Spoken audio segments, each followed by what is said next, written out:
All right, we're moving into what I call the nevermore portion of our program, the Raven Awards.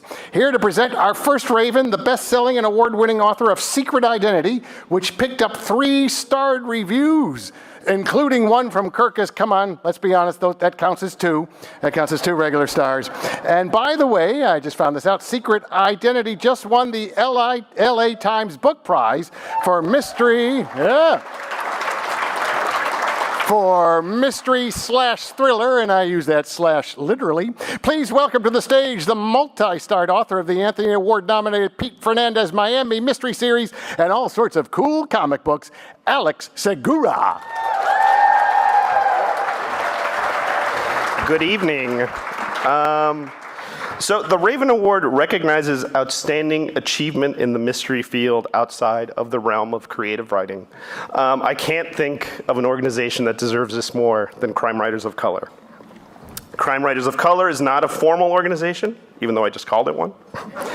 There are no bylaws, there are no presiding officers, but it is vital to the publishing industry and the crime genre. A lot of times people talk about the things we should do as an industry, as a community. Very few people actually do the work. Crime Writers of Color does the work. Thank you to the co-founders, my bestie Kellye Garrett, Walter Mosley, Gigi Pandian, authors of color, voices that have long been marginalized, ignored, and forgotten now have a safe space, a place to call home, a network of support and friendship that we can have while navigating this business.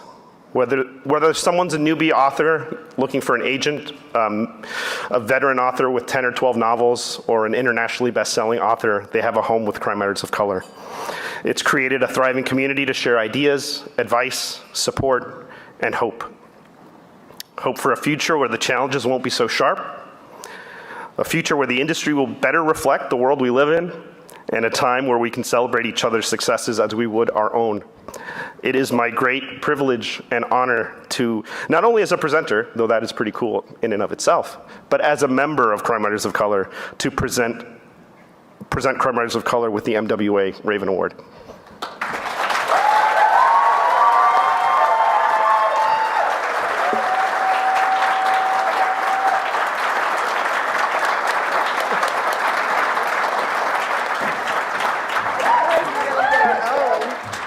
I thought we had to share it. I know. I thought we had to share this, so I'm surprised. Thank you, Alex, and thank you to MWA.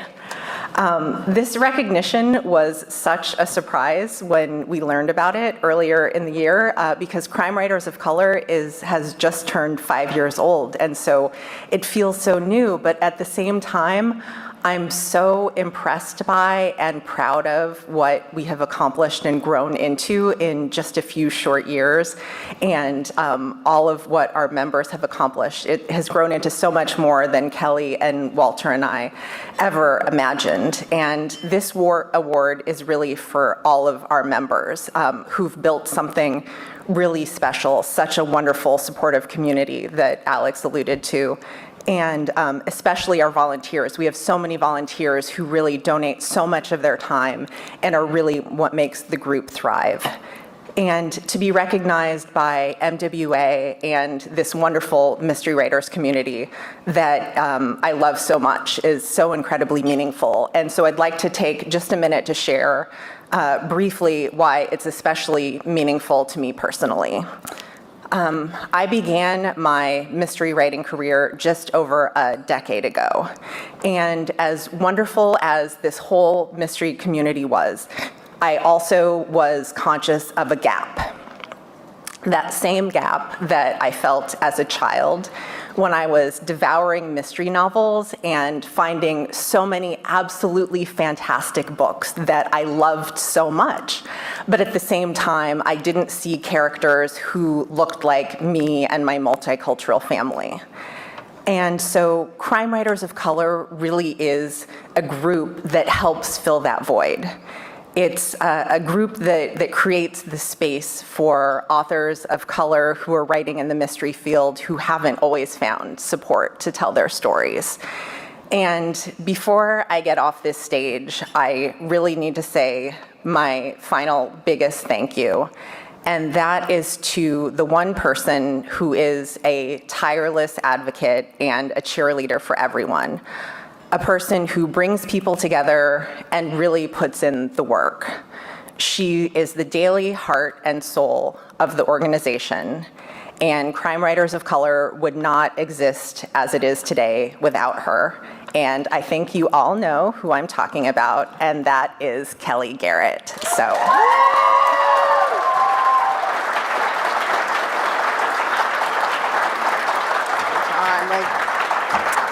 I've cried. I was not going to cry, but here I am. All right. First of all, Alex, my bestie, thank you so much for that wonderful introduction. Gigi, I'm so glad to be up here with you. You know, you were the first person that I was a fan of to befriend me. And that friendship and that willingness to help me when I was just a baby writer was one of the reasons I knew that we needed to support a support group just for people of color. Thank you for being the best partner and the best good cop to my bad. I also need to thank Walter Mosley for not looking at me like I was some nut when I ran up to him at a panel, because I heard through the grapevine he also wanted to start a group for crime writers of color. Walter, I hope you know how much I value our friendship, and I really do listen to the advice you give me, even if you don't think I follow it. Thank you so much to the MWA board for giving us this honor. Trust me when I say we were not expecting it. And most importantly, I need to thank our more than 400 members, including 30+ volunteers, who all realize that a victory for one of us is a victory for all. Thank you for sharing your good news and giving advice, helping to create such a safe space. I'm a reader first and foremost, and I'm excited whenever a fellow writer of color contacts us about wanting to join the group. Whether they are a huge name, a debut author, or just someone thinking of writing their first book. Our volunteers are the reason we have a website, a podcast, a YouTube page, a books page, conference liaisons, and much, much, much more. Thank you so much. This award is as much yours as it is me and Gigi's. However, I'm going to be keeping mine. I will not be sharing it with y'all. So this actually is not my first time at the Edgars. So I came right before my debut came out in 2017 as a guest of Joanne Love when she won her Raven Award. And Facebook memories actually reminded me that today, that was exactly 6 years ago. I was so excited, and I can remember walking into the room, and the first person I saw was a super famous, super successful white male author. And I looked at him really surprised, and he looked at me just as surprised. And that's when I realized I was one of a handful of black people in a room of hundreds of people. And I can remember it was me, Drew, Susan McNeil's husband, and a photographer. And I'm going to share something with you guys. I felt very uncomfortable that night. And I'm not the only person of color who's had that experience at crime fiction events. It can be hard to walk into a room where no one looks like you and makes no effort to welcome you. And it's one of the reasons why it was so important for me to co-found Crime Writers of Color.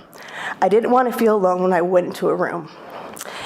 But it's also really important to note that making sure the crime fiction community is a safe space and an inclusive space for everyone, no matter their gender, ethnicity, sexual orientation, or religion, isn't just my job. It's not just Gigi's job. It's not just the job of Crime Writers of Color or the Queer Crime Writers group. It's the job of everyone in here. And I get that everyone isn't like me, where you're gonna get on the stage in front of the most powerful people in the industry and basically yell at them, but there are some small things that we all can do. The easiest thing to do is to read books by marginalized authors, including people of color and LGBTQ authors. Next, share that you're reading those books. Recommend them in interviews and on your social media and other panels. Which leads me to the next one. Find out who else is on a panel when you get invited. Make sure it's not just straight, cisgendered white people. Recommend some marginalized authors who can also fit the panel theme. And if you are the one creating the panels, please stop forcing people of color and queer people to just be on diversity-focused panels. We can talk about more than just how hard it is to be marginalized. We can discuss culinary cozies, we can discuss creating characters, we can discuss the power of setting just as well as straight, cis, white people can. If you are a bigger name and they ask you who should interview you for an event, again, give them a list of people of color, queer folks, and other marginalized people. You can find folks on both the Crime Writers of Color and queer crime websites. Trust me when I say it might make for a more fun conversation. And now we're going to get to the not easy part. First, stop making excuses for problematic people and problematic behavior. We can all agree that things like sexual assault and the use of the N-word and the F-word are horrible, but we tend to downplay and ignore the smaller things, the microaggressions. Stop doing that. If a woman tells you that a man said demeaning things, don't tell her he's harmless, because he is not. If a queer person tells you a straight person's comment made them upset, don't say it was a joke, because it wasn't. If a person of color shares a white person called them the name of another person of color they look nothing alike, don't tell them it's not a big deal, because it is. I get a lot of times that you react like this because it makes you uncomfortable, but that's not a good excuse. Imagine how uncomfortable we feel. And finally, we all know the problematic people in crime fiction: the racist, the homophobic people, the misogynist, the folks who are anti-Semitic, the folks who are all four of those things. Realize you don't have to work with those people, even if you think it will help your career. Trust me when I say your career will be okay. There are other people who can blurb your book, other bookstores you can go to, other panels you can be on. And to the mob of people who are doing the things I mentioned, thank you.